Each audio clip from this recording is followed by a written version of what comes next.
Hello everyone. We here at Standing for Truth Ministries believe that the Bible is the true history book of the world that can be tested for validity using modern day science. Join us today as we take this journey on the quest for Eve, the mother of all living. The Bible tells us that God created just two people, Adam and Eve, the last of his creation on day 6. But when exactly was this? Well, using genealogies, we take the book of Genesis and we add up the ages of the people and when they had kids and trace backwards until we land on Adam. People today know the popular age of around 6,000 years from Ussher's chronology, done in 1650. But in reality, the calculations have been done many times throughout history, going all the way back to 240 AD. You may notice that the earliest dates are different than the later ones. This is because the older dates have patriarchs having children at older ages, and also a missing generation. Thus, the ranges of the age of Noah's flood and the age of the earth is as follows. Why does this matter? Because Scripture itself hinges on this history being true. Just look at this atheist meme that I found. We read, genetics has proven the Adam and Eve story in Genesis to be impossible. You sure about that? Without Adam and Eve, there would be no original sin. Without original sin, there would be no need for Jesus. Without Jesus, the entire Christian religion falls apart completely. The whole religion is based on and relies on a story that could not possibly be true. All evidence points to this fact. You sure about that? Now, the question is, has genetics actually proven Adam and Eve are not real like he says? On the contrary. But let's look at what Google has to say. When you ask, how old are humans? You will notice it says 300,000 years ago in Africa. Now, why would they say that? They must have genetic evidence for this, right? Actually, no, they do not. They use fossils for that evidence. As a matter of fact, the observable, testable, repeatable evidence goes all the way back to the 90s, which falsifies that date and validates the young Earth creation timeline. But they hide this from the public, and that is why it's not showing up on Google, even though the peer-reviewed published literature is littered with this evidence, as you are about to see. But first, I need to tell you about mitochondria. Mitochondria is passed on through the female line, and we can track mutations through time using it. The evolutionary model predicted that they should be able to track mutations back through time to a common ancestor between humans and chimps. We, as biblical creationists, would predict that we can track these mutations back to Noah's flood and then back to Eve herself, the mother of all living people. So what do we find? Well, scientists scanned the mitochondria and found that there were 24 fixed substitution mutation differences, with an average of around 8 in all people worldwide. A substitution is a type of mutation that gets passed on and inherited to the offspring and is easy to spot in the mitochondria. Once a substitution arises in the population, it starts to spread through the population until it becomes fixed. This is one way we can identify specific groups of people through what are known as haplogroups. The smaller the population, the faster a mutation can reach fixation, and the larger the population, the longer it will take. So viewing these 24 fixed substitutions through the lens of evolution caused scientists to invent their own molecular clock based on the fossil records for when they believe humans split from a chimpanzee human ancestor 6 to 7 million years ago. This is known as calibration and requires evolutionary concepts to even make it work. Evolution theory predicted that since there are 24 fixed substitutions in humans, then after 6 to 7 million years, there should be one new mutation every 300 to 600 generations. Assuming a generation time of 30 years, this equates to one substitution every 6,000 to 9,000 years. This is called a coalescence mutation rate prediction, since we had not yet observed any germline mutation studies giving us an empirical rate of change over time. That all changed in 1993 when Howell and colleagues tested a group of different Australian families of European ancestry for a substitution rate to see how fast the actual mutation rate was. He and his team found an extremely fast rate of substitutions at 1 every 25 generations. This placed the most recent common ancestor for all European people living just 5,000 years ago. At this rapid rate of change, over 6 to 7 million years, there should be hundreds of thousands of mutations that have become fixed in the population over evolutionary time. But yet, we do not see that. This study was a huge surprise for evolutionary believing scientists, but it was just a small study, so they didn't think much of it. Expecting a future larger pedigree study of different ethnicities to really push the substitution rate back and to match the evolutionary timeline. Then, along comes Thomas Parsons, with access to the FBI's blood bank. He and his team performed the largest pedigree substitution rate ever done, with blood samples from people worldwide. His FBI database includes blood samples from a variety of ethnic groups such as Africans, Hispanics, British Caucasians, and European Americans. This is extremely important for finding the substitution rate. And he and his team found 10 mutations arising every 327 generations. This works out to be one substitution every 33 generations, basically the same as Howell's study. The result, as we can read from the final published paper, was that Eve, the mother of all living, that the mutation rates landed on the most recent common ancestor of all people lived 6,500 years ago, a rate that is 20 times faster than predicted by the evolutionary phylogenetic rate. This high observed substitution rate works out to be one mutation being passed on every 4 generations. So to get a coalescence age, they took this rate of change and multiplied it with the max amount of diversity, and we get how many generations ago mitochondrial Eve lived. With a generation time of 25 to 30 years, they landed on a specific date of 6,500 years, perfectly in line with the biblical timeline, as we would expect if the Bible was true history. This new fast mutation rate discovery became implemented into forensics, and they began testing it in the field. It worked perfectly. Parsons himself gave lectures on how this method was used to identify U.S. military personnel relations in both living and dead from the past wars.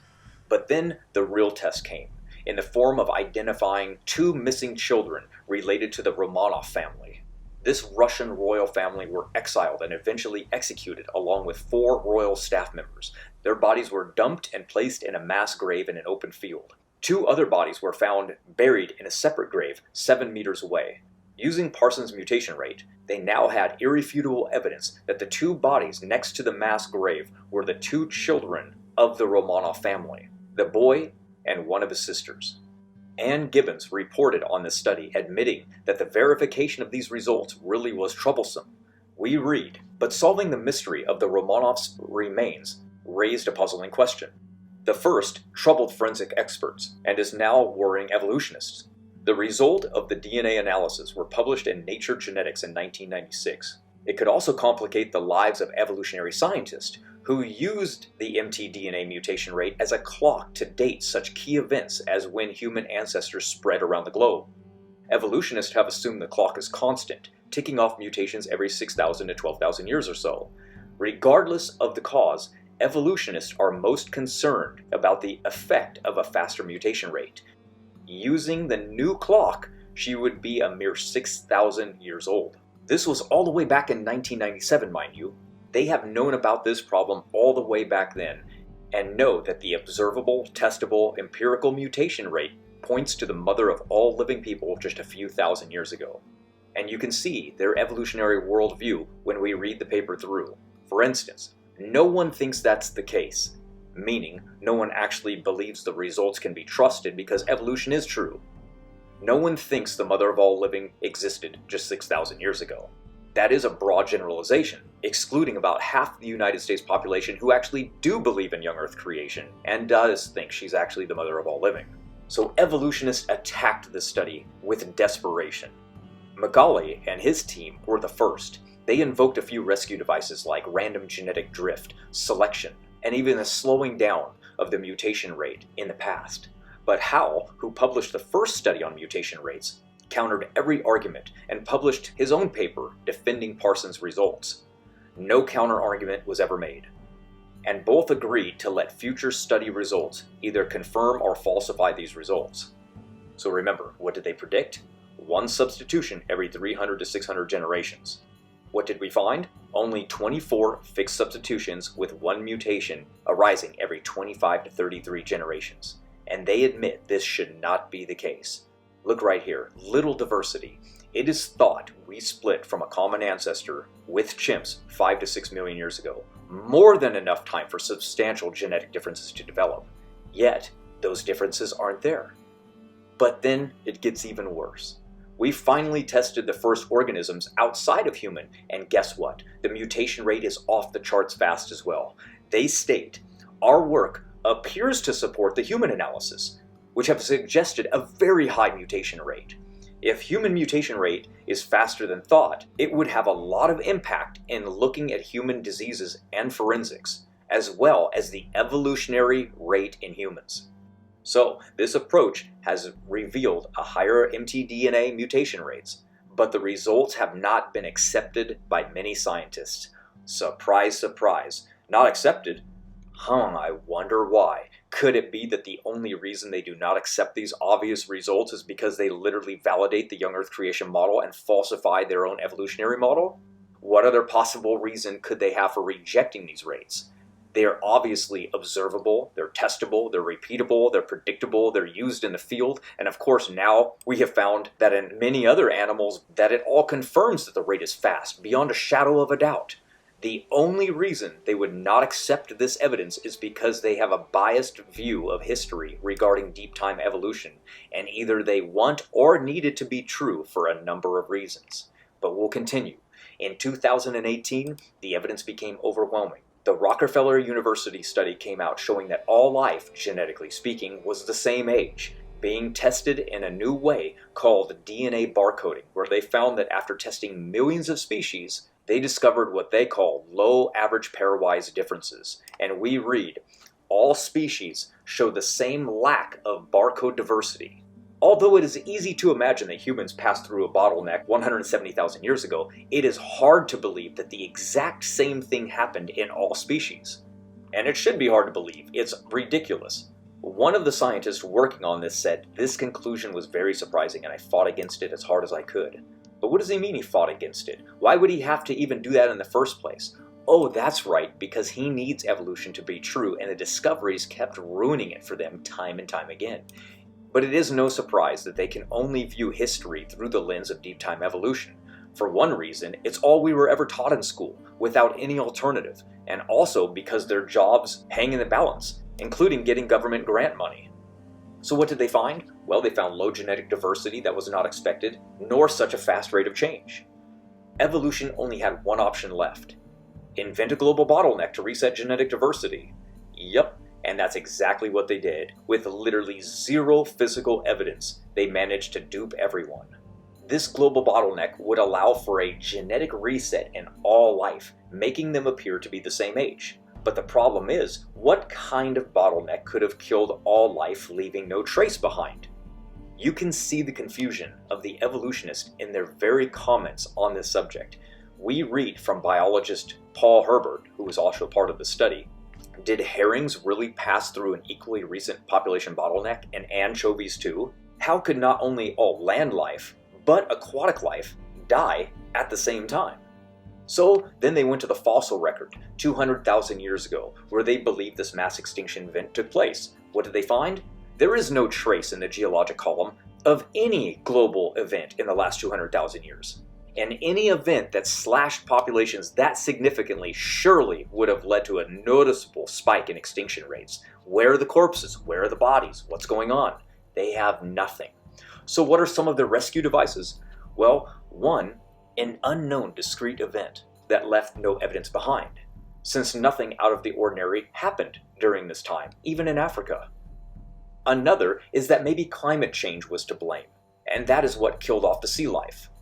All of these are post hoc, ad hoc assertions because they need to give an answer and have no evidence. We do have evidence, and the timeline fits perfectly. But let's keep looking at more studies to validate what I'm saying here. A year later, in 1998, Parsons teamed up with Holland and they ran the numbers again, this time to falsify their prior results and use even more samples for testing. The results? They basically came out with the same results, this time a substitution rate of 1 every 30 generations. With most of the results even faster than that, at 1 out of every 17 generations coming from the AFDIL family reference, which are from the FBI blood bank. So we have a confirmation that the rate is 20 times faster than predicted by evolution, assuming a split between humans and chimps. A few years later, Sigrid and colleagues, who eventually became scientists that work at Decode, ran their own mutation rate and obtained, as they put it, remarkably similar conclusions as Howell, regarding a divergence rate of 1 mutation every 25 to 40 generations. Then, in 2001, more of the same. We find that Evelyn Hayer and colleagues ran a pedigree mutation rate of French Canadians of European descent and found that the most recent common ancestor lived between 220 to 275 generations ago. But it doesn't end there. In 2004, a mathematical simulation was done to calculate the most recent common ancestor for all people alive today as well. The results, you guessed it, the most recent common ancestor for all present-day humans lived just a few thousand years ago in all models, resulting in a date of around 3000 BC. But then, in 2005, Cristina Santos did a substitution rate study and obtained nearly identical results as Parson, with 1 substitution every 29 generations, and the same as previous other studies. So we can see that even when we look at deep-rooted pedigree studies, like these last 3, even going back 200 to 400 generations, the rates confirm the biblical timeline and nowhere even close to the evolutionary timeline. But let's go on.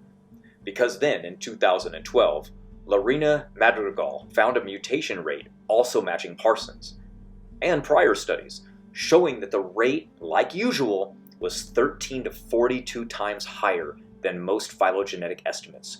No surprise for us creationists. And yes, all of these are published in the peer-reviewed literature.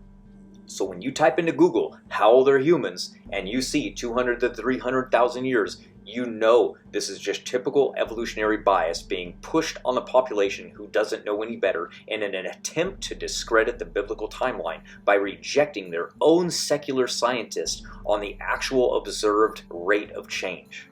Last but not least, we're going to look at Dr. Nathaniel Jensen, a PhD from Harvard, a cell biologist who is now a young Earth creationist and works for Answers in Genesis. He published a study in 2015 by Ding and colleagues, who had all of their raw data in print but did not run it for a mutation rate. So he took it upon himself to make a prediction and run the numbers himself. He predicted that he would find a mutation rate that would land on Eve living somewhere around 6,000 years ago. And he found just that. As you can see, he found a range of mutations between 0.119 and 0.197 per generation, which means that after 5 generations, 1 mutation is passed on. Multiplying the generation by the differences found between people, we land on 300 generations, which places Eve living just 6,000 years ago. This was published in Answers Research Journal. So what do we know based on both secular and young Earth creation peer-reviewed literature? Well, we know that no matter where you look, pedigree mutation rates have reported values that differ significantly from the rates estimated from phylogenetic comparisons. What does that mean? It means the predictions made that these rates would be slow based on evolution being true is yet another falsification in the long line of falsifications of evolution. We read it right from the horse's mouth. Despite their allure, we must sadly conclude that all divergence estimates discussed here are without merit. Our advice to the reader is, whenever you see a time estimate in the evolutionary literature, demand uncertainty. And we would agree. This also creates another unsolvable paradox in evolution theory where genetic diversity across different species is much less than it should be, even compared to vastly different population sizes. This means both small and large populations both exhibit similar low genetic diversity levels. How is this solved? Easy, but only with our model because our timeline is the correct one. Fast mutation rates with few total mutations equating to low genetic diversity can only be explained by a recent global bottleneck, which is Noah's flood. There have not been enough time for species to diverge and build up the diversity that's needed. That's why it's a paradox. Now, do we really expect evolutionists to just throw up their hands and give up because the actual data invalidates their model? Of course not. So now we're going to look at all of their rescue devices and answer each and every one of them in detail, so there is no question as to why we have the better answer for the diversity of life on Earth and not evolution. Number 1. This rescue device is a slap in the face to the scientists working on these studies. The critics try to say that all of these studies were probably accidentally counting somatic mutations. Somatic mutations are basically mutations that arise but do not get passed on to the next generation. Therefore, the scientists were just randomly counting mutations that they should not have been, and that was speeding up the mutation rate. Well, we can just go straight to the literature for this one, because obviously geneticists would have considered this, and guess what? They did. In this study, reviewing multiple different pedigree studies, they clearly show that the mutations inherited were not somatic, and even this idea is untenable, meaning this was a poor and desperate rescue device. Number 2, Jensen got a fast rate, along with a lot of these other scientists, because he did not consider to calculate coalescence. The survey said... Look for yourself. Jensen wrote in the very study that they state that he did not calculate coalescence. Well, what is coalescence? This is the process of using genetic diversity that we see looking at a species and looking for mutations to track back through a population's ancestry till they converge on a single common ancestor. And we can obviously see, yes, Jensen did use a coalescence calculation, and so did a lot of these other studies. The substitution rate is slower than the mutation rate. The survey said... The substitution rate is generally equal to the effective mutation rate, so that rescue device doesn't work either. In this next study, we read, calibrated mutation rates to the fossil record in principle should yield the same results as the phylogenetic rates of the germline rates, the same results between phylogenetic rates and germline rates. They do not, because deep time is not true, and their calibrated dates are not true. That is why the rates do not match in their model. Well, what about purifying selection? They probably removed the mutations over time. The survey said... Critics have said that over time, purifying selection must be removing mutations, and this would slow down the rate over time and get us away from those pesky young Earth creation dates. Let's go to a study published by Howell and colleagues. We read, taken together, the cumulative results support the original conclusion that the pedigree divergence rate for the control region is approximately 10 times higher than that obtained with the phylogenetic analysis. There is no evidence that any one factor explains this discrepancy, and the possible roles of mutational hotspots, selection, and random genetic drift, and limitations of phylogenetic approaches to deal with this high levels of homoplasy are discussed. And finally, we read their conclusions in this study by Sigurðardóttir and colleagues, conclude that selection is unlikely to be a major factor that underlies the difference between phylogenetic and pedigree divergence rates, which is not the same thing as saying that selection does not act on mtDNA, but it's not the main cause for what's causing the discrepancy between these fast and slow rates. At this point, the results suggest that selection has not preferentially distorted the pedigree mutation spectrum relative to the phylogenetic one. Then we go to anthropologist John Hawkes, who estimates that positive selection in the past 5,000 years must have occurred at a rate roughly 100 times higher than at any other time in human history. Talk about a rescue device. Over 2 million years of humans alive. Only in the last 5,000 did it just take off. Okay.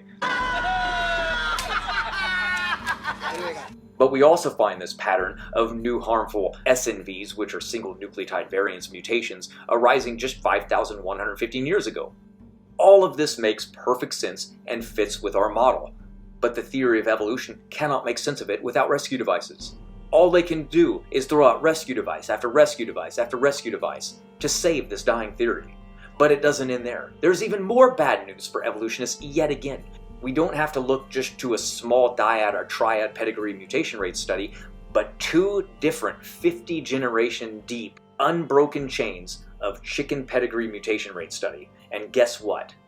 You guessed it, the rate's 15 times faster than expected compared to the phylogenetic rate based on evolution. As they state, this is substantially higher than the avian rates estimated based on fossil calibrations. Surprise, surprise. The study even directly says that for a long time, scientists have believed that the rate of change in mitochondrial genomes was never faster than about 2% per million years. Previous estimates put the rate of change in the mitochondria genome at about 2% per million years. At this pace, we would not be able to spot a single mutation in just 50 years, but in fact, we spotted 2 of them.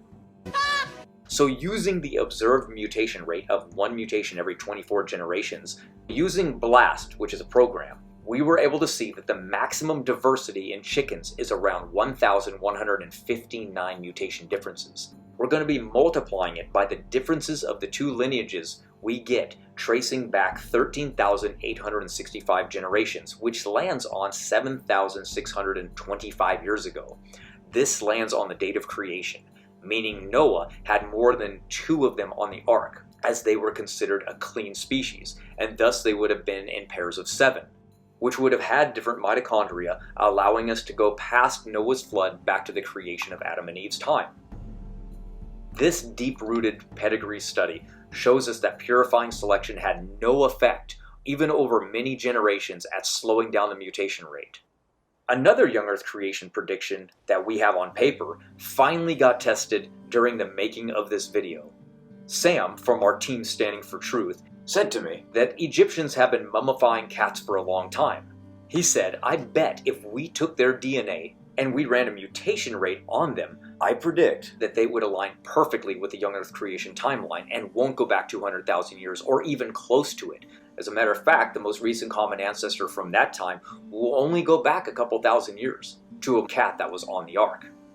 So I tracked down a study and I was able to find one. It is titled Cats of the Pharaoh, and guess what? I found exactly that. Their divergence calculations are as follows.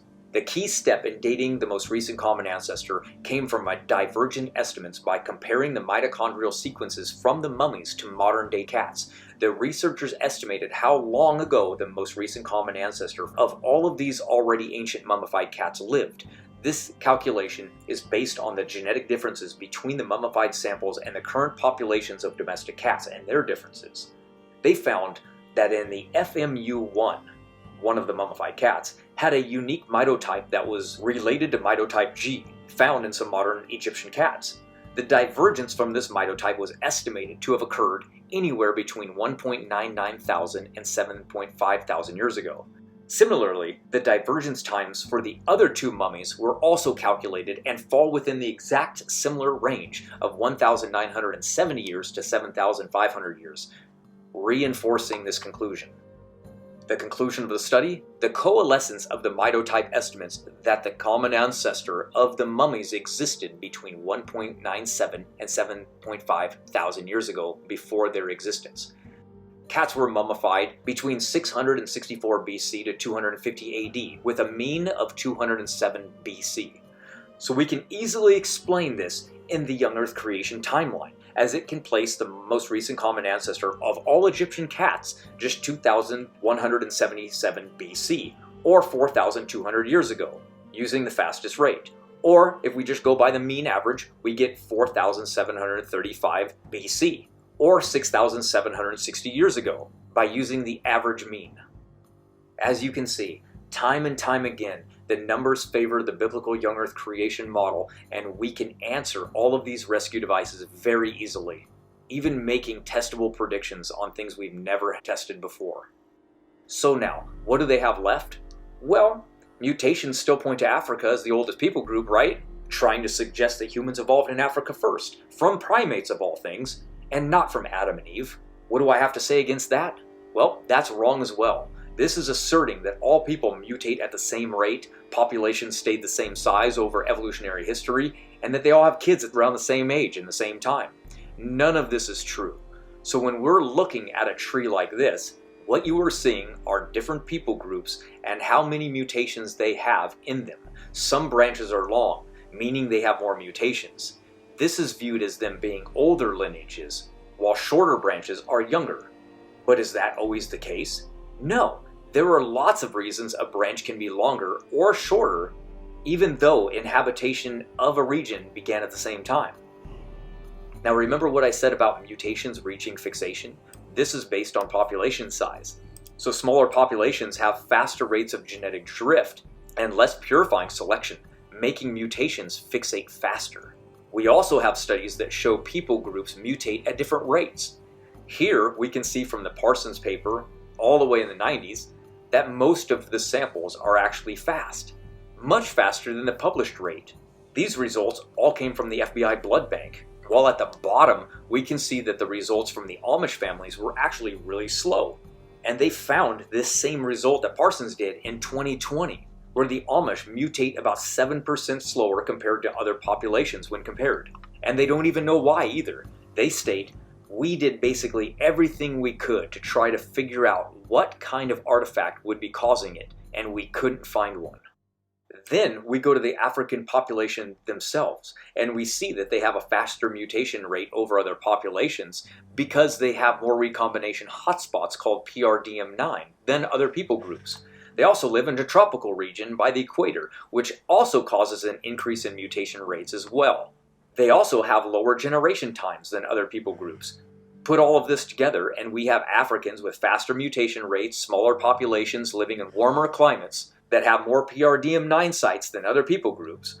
All of this together literally explains why Africans have more mutations than other people groups, even though they're the same age, and explains why they appear to be older even when they're not. We're just looking at total mutations. But wait, this chart doesn't show primitive man like Neanderthal or Heidelbergensis, right? Why not?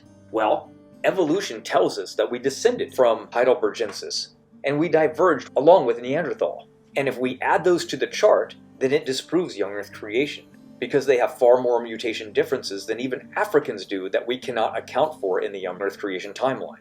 Well, first, we need to validate that modern humans actually did arise from Heidelbergensis, don't we? If that's not the case, then the entire story falls apart. But how can we tell? First, we need to go to the DNA barcoding website, Bold Systems. Then, click on Data Portal. Next, type in the search area, Homo. It looks like this now, as they just updated their site. But as you can see, all of the Homo taxons are in one place. Click on the species, then go to Homo sapiens. Pick any from the list. The further you go down, the more sequence data you're going to have, so that's better. You can now see the CO1 gene sequence data. You will need to copy this and align it with other humans to make sure that you have a pure, non-mutated sequence. Once you have that, now we can go to the Homo heidelbergensis and compare it to the modern human sequence. We can see where they mutated. It's all over the place. But if you look closely, you will notice something. There are entire deleted regions in their CO1 gene sequence. Why does that matter? Well, for good reason. Because once a deletion occurs, it can never go back again, being non-deleted. Meaning, if we actually descended from them, we would also have this region deleted. Therefore, it is impossible we evolved from them. So just like Neanderthal, Heidelbergensis, Denisovan, and others are all just offshoots of the same linear tree that branched off and died after Noah's flood. But to put our money where our mouth is, we will even make a future novel testable prediction right now that Homo erectus is modern human, that phenotypically changed over time, and that all of these other hominids branched off from them as they became modern-looking humans after the Ice Age. So when we go back to Bold Systems and we line up known hominids, you will notice that there's zero information on Homo erectus yet. This is great news for the predictive power of the young Earth creation model, because if Homo erectus actually lived over 2 million years on Earth, they would have well over 100 mutation differences in their CO1 gene compartment. Therefore, that would falsify young Earth creation and falsify the prediction that Adam and Eve and Noah himself had this phenotype. But so far, what we know is that these so-called different subspecies of humans contain the exact same sequence once mutations are removed. This tells us that they all arose on this side of the bottleneck, or else we would not be able to converge on a single similar sequence. What we do see is a convergence of sequences with primates. They have their own independent lines of ancestry, which is exactly what we would expect if young Earth creation was true, and the study itself even admits that all life arose at the same time and that humans were included alongside of these other animals, including primates, not diverging from them. So this pattern matches up perfectly with young Earth creation, and why so few mutations exist in all life, and why everything is still so genetically similar, even though supposedly hundreds of millions of years have passed, causing mutational differences, diverging everything more and more. And last but not least, the final attempt to dodge these results is just semantics. You guessed it, the most recent common ancestor doesn't mean the first woman, it just means the most recent woman, implying many women lived before her.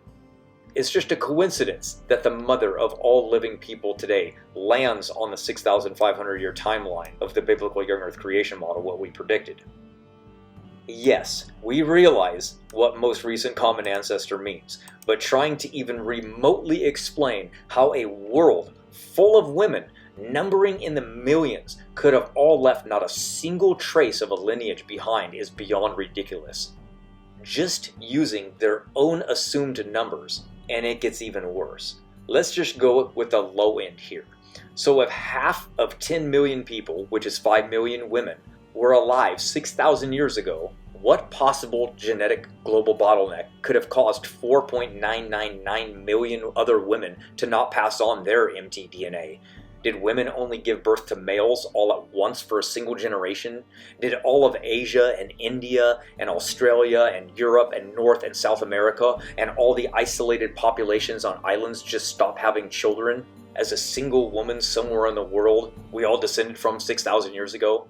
Come on, this is so illogical, it's ridiculous to even consider.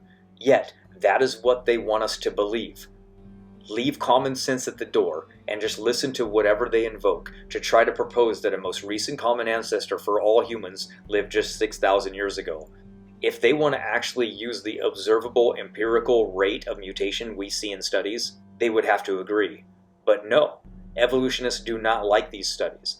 And they want us to ignore the observable, testable, repeatable science in favor of their myth, which is so ironic because they are the people who claim that we're anti-scientific, yet they are being more anti-scientific than any people. So no, I don't think so, and neither should you. They even admit that these results are basically impossible to explain. Let's read it. It remains implausible to explain the known geographic distribution of mtDNA sequence variation by human migration that occurred only in the last 6,500 years. You see, looking through the lens of evolution confuses scientists to the point where they question their own work and results. Just look at what they have to say time and time again. Even in the Parsons study, they say 6,500 year Eve is clearly incompatible with the known age of modern humans. What known age? That is exactly what your study was trying to figure out and got results for. Now it's incompatible? But why? Only because of the lens of evolution blinding them to the obvious. We already know and have admissions from scientists themselves who tell us straight out that it is the evolutionary phylogenetic mutation rate estimates that are biased, and it is clear that the mutation rate that we get from pedigree studies are the accurate measure of time. So who are we going to believe? Internet atheists that have an agenda and a bias, regardless of their education? Or are we going to actually listen to the specialists who do this for a living, decade after decade, and literally admit that no one will falsify their work. It is these studies that show us that not just humanity, but all life as well, is young, and none of them point even remotely to the evolutionary timeline. Even after they were forced to invent a global bottleneck 200 to 300,000 years ago. Once you see how much dogma surrounds evolution theory, you will start to get a glimpse of how much information is being tampered with and suppressed and altered to adjust for it. But if you start looking, you will notice that they actually admit things all the time that undermine the theory. Mutation rates, for example, are one of them. We read in this study by Dan Grohr, despite their allure, we must sadly conclude that all divergent estimates discussed here are without merit. Our advice to the reader is, whenever you see a time estimate in the evolutionary literature, demand uncertainty. That's right, you're supposed to question it. They want you to not question it. Just believe their phylogenetic rate. Who cares if there's evidence to support it? Believe it because evolution is true. The most anti-science position you could ever take.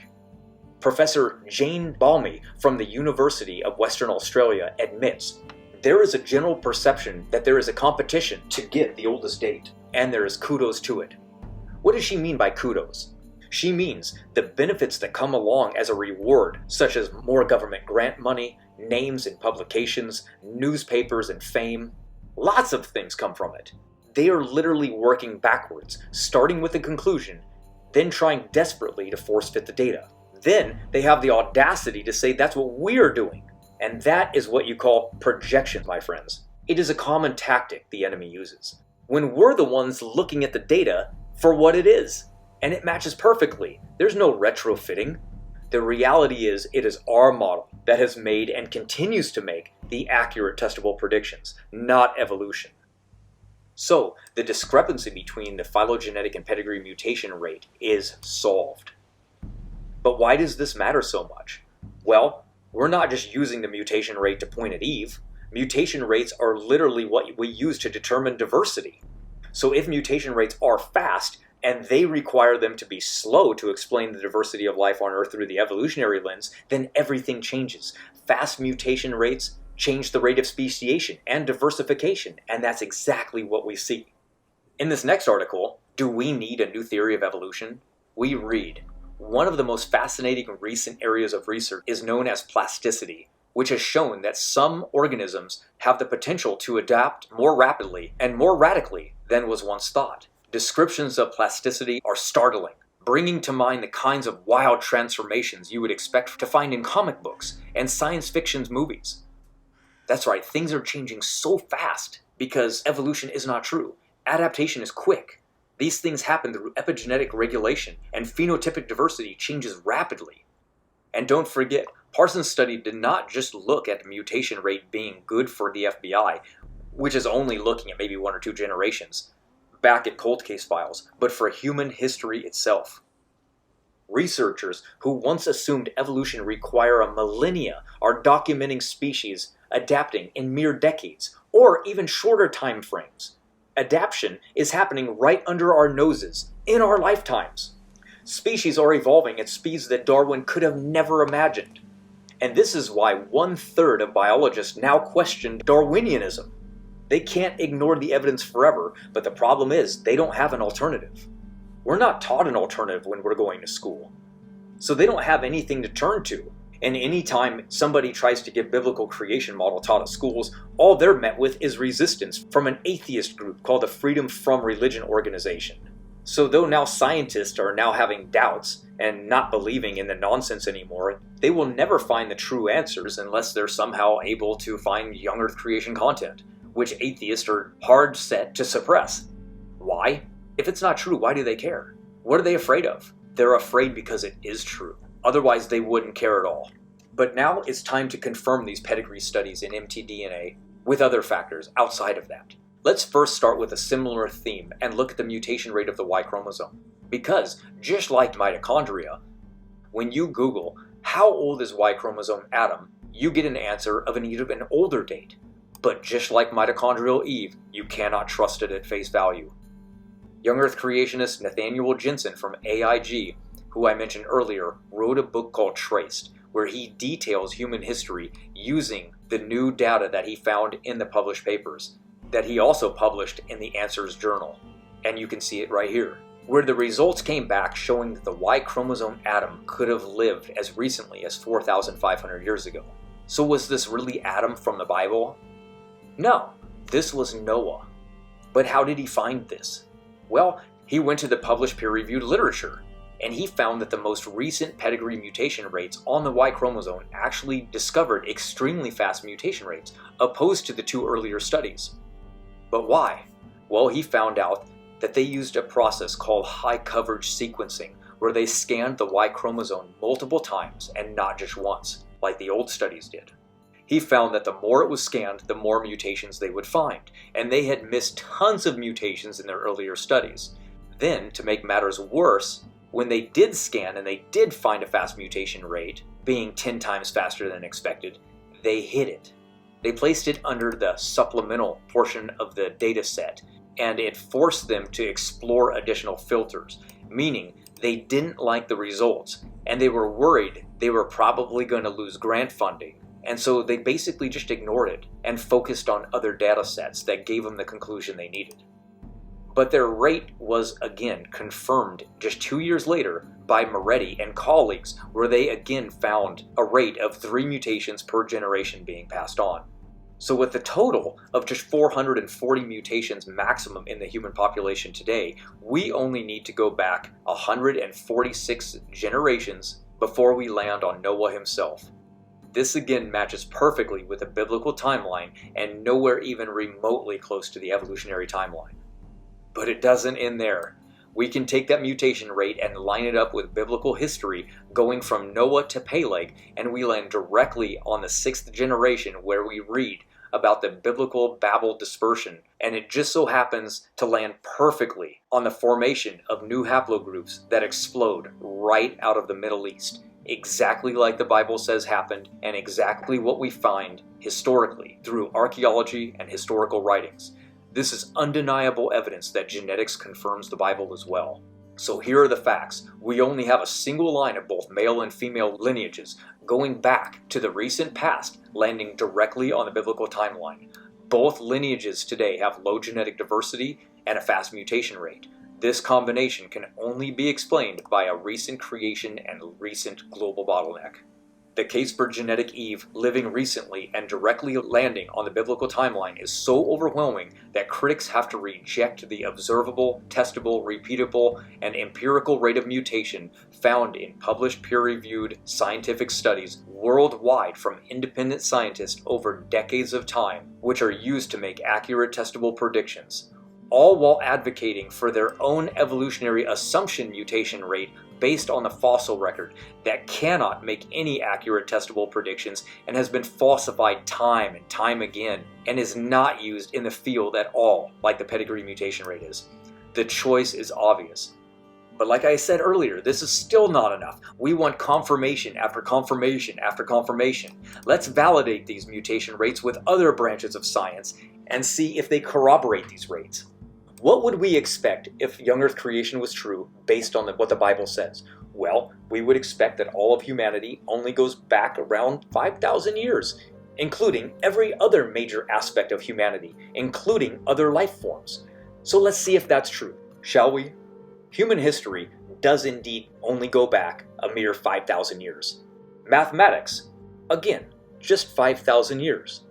The invention of brewing beer, look at that, 5,000 years. Astrology, again, about 5,000 years ago. How about irrigation? Yep, they invented that about 5,000 years ago as well. How about the invention of medicine? Only goes back about 4,400 years. How about the oldest pyramid ever created? Oh, look at that, 4,500 years ago. So what were people doing over the past 2 million years? You guessed it, nothing. Lots to do, but little care to do it. So what makes more sense? Humans sharpened rocks for 2 million years while never actually creating any of these things? Or does it make more sense that humans used what they could use for a few hundred years until they invented better methods and then collectively shared these new learned skills with one another and then dispersed throughout the world, bringing this new knowledge with them, matching up with exactly what the genetic evidence shows? Sounds pretty obvious to me, as it should you. But what is the evolutionary rescue device for this? Well, they say they were only hunter and gatherers. They didn't know anything about agriculture or how to plant and grow food for basically 2 million years. That's crazy. Over 2 million years of human evolution, starting just with Homo erectus, and not even one person ever figured out how to put a seed in the ground and watch it grow? That is preposterous to even consider, because we know that these people were able to sail the open seas, so they knew how to make a boat and bring supplies with them, including food, because it would have taken many weeks to even get to the islands they traveled to. They made homes called terra amadas. They made artwork in their spare time, but they couldn't figure out to put a seed in the ground and let it grow to be food? Such a stupid, dumb rescue device. I can't believe it. How about human population growth rates? They line up perfectly with our timeline, but they do not match the evolutionary timeline at all. As a matter of fact, it's an actual paradox in their theory, because even when we look at isolated hunter-gatherer tribes today, and their growth rate is between 1 to 3% on the high side, but they need a net zero population growth over millions of years.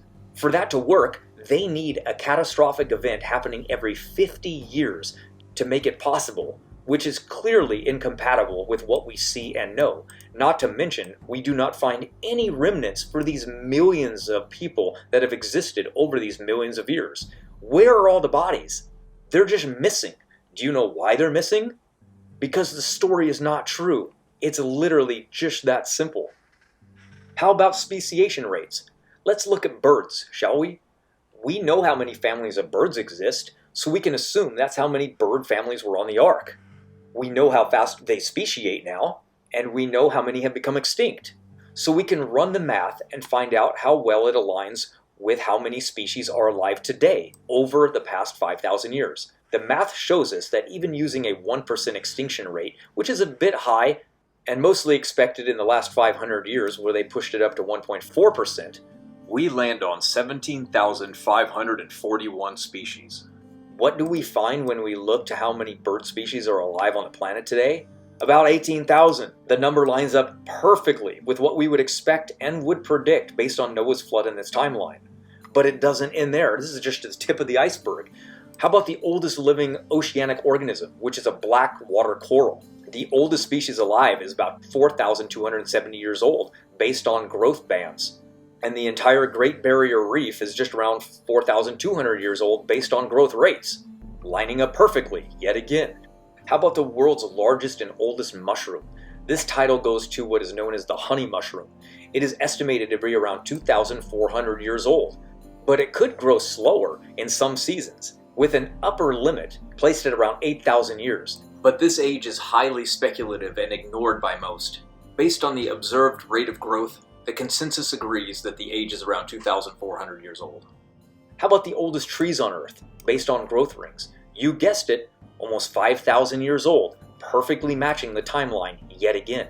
And remember, these organisms don't necessarily have to die from age. If something does not kill them, they can keep on living and living and living.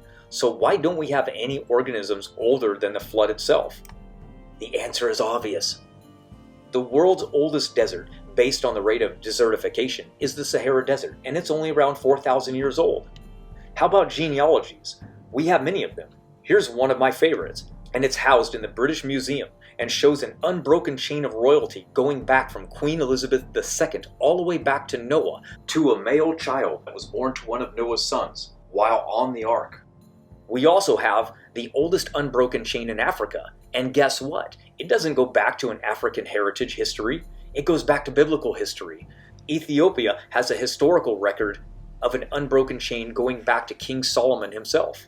This aligns perfectly with the biblical timeline, as expected, and solves the genealogical paradox, which is yet another in the long line of paradoxes plaguing the evolutionary timeline that is easily resolved in our model.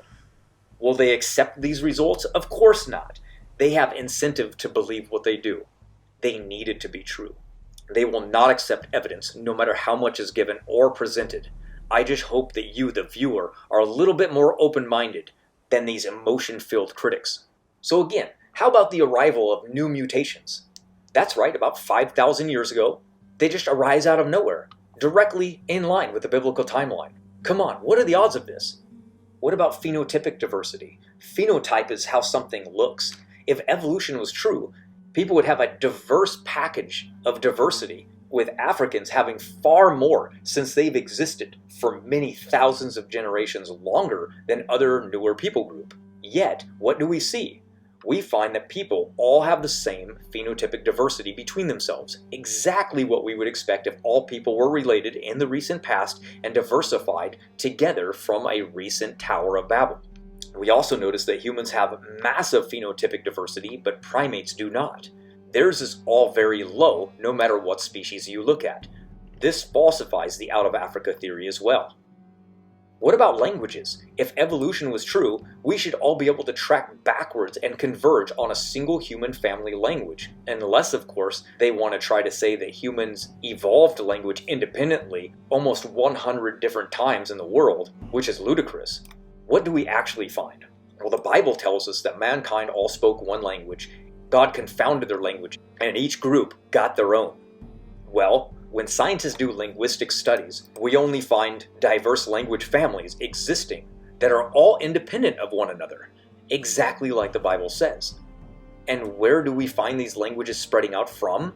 You guessed it, the Middle East, not Africa. What about radiometric dates? Some give old dates, right?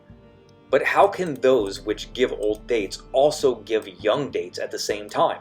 For example, we find just 6,000 years worth of helium inside of zircon crystals, which has uranium and lead in it that give old dates. We also find there is only around 5,100 years worth of argon in lava rock that also has potassium decaying in it. So if these elements really were millions or billions of years old, they would have only trace amounts of these gaseous elements in them, yet they do not. More evidence for a young Earth creation everywhere we look, all pointing to the same timeline. So then we can conclude by showing that all life is genetically the same age. But how old is it? As PhD geneticist Dr. Tompkins puts it, in a vain attempt to explain these anomalous results, the study authors speculated that somehow life got nearly wiped out across the board about 100 to 200,000 years ago and then had to restart. Of course, this is an ad hoc explanation with no corroborative historical evidence. And he's right. What does have the corroborating evidence is what I have presented today. The pedigree mutation rates in both the mtDNA and Y chromosome are validated by all of these other independent lines of corroborating evidence, and it is undeniable. The evidence fits the biblical history perfectly. The biblical model of ancestry is superior down the line. We explain genetic similarity better, we explain phenotypic diversity better, we explain mutation rates better, we explain genetic diversity better, we explain human origins better, we explain the fossil record better, we explain bottlenecks better, we explain migration patterns better, we explain inbreeding better, we explain population growth rates better, we explain history better, we explain diseases better, we explain junk DNA better, we explain vestigial organs and body parts better, you name it. We are the ones that make the accurate testable predictions that solve the paradoxes plaguing evolution theory. We also continue to make future novel testable predictions, and will continue to. Not bad for the Goat Herder's Guide to the Galaxy, is it? So remember at the start of the show, I showed you this atheist meme intended to discredit the validity of the entire Bible by saying that if Adam and Eve were not real, then the entire story falls apart, and how genetics has proven they were not real, and that all of the evidence points to that. Well, now you can see how utterly wrong the person who created that meme is. Just like most atheist memes against Christianity, it shows their complete lack of study and knowledge on the subjects. And not only does the actual evidence validate Adam and Eve specifically in genetics, but it completely invalidates their own position. The irony is next level. So not only is this meme 100% wrong, the actual evidence on the topic completely undermines their entire position of evolutionary history and destroys common ancestry while confirming biblical young earth creation. All from their own secular peer-reviewed papers. published decade after decade after decade. Evolution has primarily been an attack on religion by militant atheists who wrap themselves in the mantle of science in an effort to refute all religious claims concerning a creator, an effort that has also often attempted to suppress all scientific criticisms of Darwin's work. How true. Evolution is the root of atheism, of communism, Nazism, behavioralism, racism, economic imperialism, militarism, liberalism, anarchism, and all manner of anti-Christian systems of belief and practice. I hope that everyone greatly enjoyed this video and at least learned something new. Make sure to like and subscribe for more content like this, and if you missed any of our past Quest video series, be sure to check them out. The Quest for Noah, the Quest for the Tree of Knowledge of Good and Evil, and the Quest for Eden are all released, free, and ready for your viewing pleasure. Until next time, Team Standing for Truth is out.